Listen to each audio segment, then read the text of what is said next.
Welcome back to the Mountain Morning Show. We are back with our friend Helen Davies from the National Ability Center and Stephen Jacobo, Paralympic bobsled athlete. Good morning. Morning. Morning. So we are on a theme right now, and I want to start off just to get everybody's attention about what the goal of all of this promotion for the event is, and it's to get you guys into the 2022 Olympics, correct? Correct. We want to be in Beijing, and you guys all deserve to be there. So tell us about the event happening in Park City.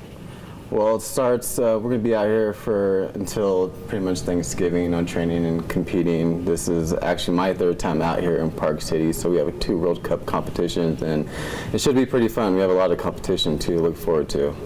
That's fun. And now I talked to some of the skeleton athletes that maybe tried bobsled first and then changed their mind. They didn't want to be in the back. I want to hear from you, Stephen. What made you stick with it? Why do you love bobsled the most?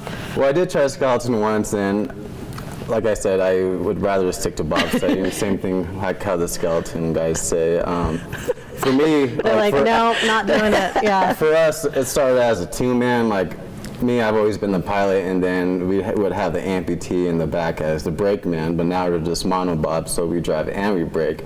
I enjoy it. It's a lot of fun, and I feel like I'm pretty good at it. So I stick with it. I would say you're pretty good if you're. you're all right. It's just the speed. It is scary. Like, I'm not gonna lie, I do get scared every single time I'm sitting there on top of the track and just looking down the hill, waiting to go. It's like.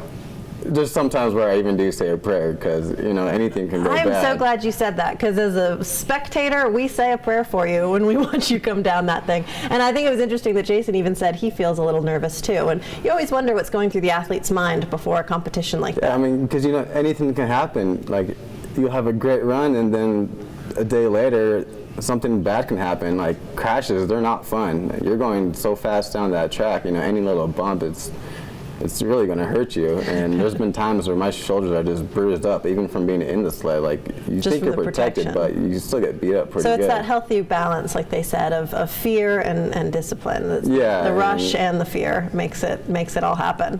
Yeah, like I just say a prayer and just tell myself to do it. And I try to stay as calm as I can, and I've found out that really works for me. That's wonderful. And Helen, it must be really exciting for you to see this sport gain so much popularity and notoriety, and you can see where it's going, because you were there from the beginning. Right. So I know that Michi originally she helped out get the bobsled team going, and then it kind of faded out again. So now we're trying to get the excitement going. I've loved bobsled since I was a child, so it's huge for me. But having athletes now that meet our mission with the National Ability Center, hopefully we can start to help trying to support them and move forward. And Stephen's staying with us at the National Ability Center this week with one of our first bobsled women. So Dawn Makoba, she got in really late last night, so she's not here this morning. But we forgive you, Dawn. It was an early morning for everybody. And then we have a female from Latvia as well. So it's very exciting that we're actually getting some females interested. Now we need the female skeletons. Yes, you're not going to stop with just getting into the Olympics. You want female as well. No, and trying to spread the word. I mean, I worked with the US team selectionals the other week and trying to, get them to get more people interested and reach out to people so that we can get more people taking part, because that's the only way we're going to get to the Olympics. Well, and that's just it too. I think it's worth mentioning. I mean, in Park City, we're all such huge supporters of all Olympic athletes, but especially we're fortunate to have a bobsled, a skeleton track right in our backyard, so we get it. We get how much fun this sport is. But for people who may not be as familiar with it, what do you think is holding it back from becoming, the sport that it should be? I just think people don't realize that they can go and train, they can go and take lessons up there, they can go and try out. I know that my husband threw himself down the track last winter and is now completely obsessed. Is he? So I think you just have to, as he says, be a sack of potatoes, go down, try it out, and then see what happens from there. I've been down the track. You've done it personally? Yes, it's unbelievable. Helen, you brave woman. I've been on the bobsled from the top, and it's something else. It's something else. You go to that Zen place. It is. Right? It's a rush. It really is. I think a lot of people don't really know too much about the sport. I mean, I only knew a little bit about it when I first heard about it, but I think just because it's so extreme and you only see it basically like in the Olympics. Right. So I think that's why there's not very many people in the sport.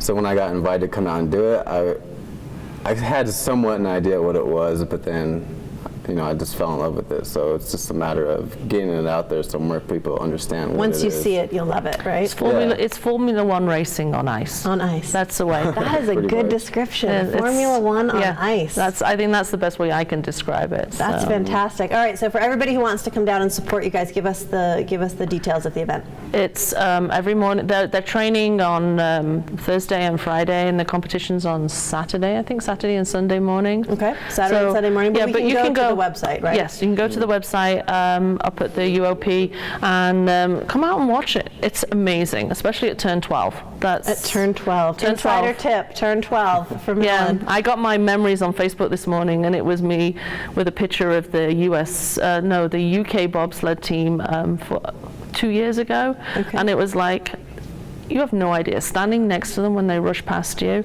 and then the next one I see is Dorian on a skeleton, because I think it was pretty cool seeing is people very come cool. down. So All right, Stephen and Helen, thank you so much for being here this morning. Thank you. And help promote a fantastic sport. tomorrow, saluting our heroes for the NAC.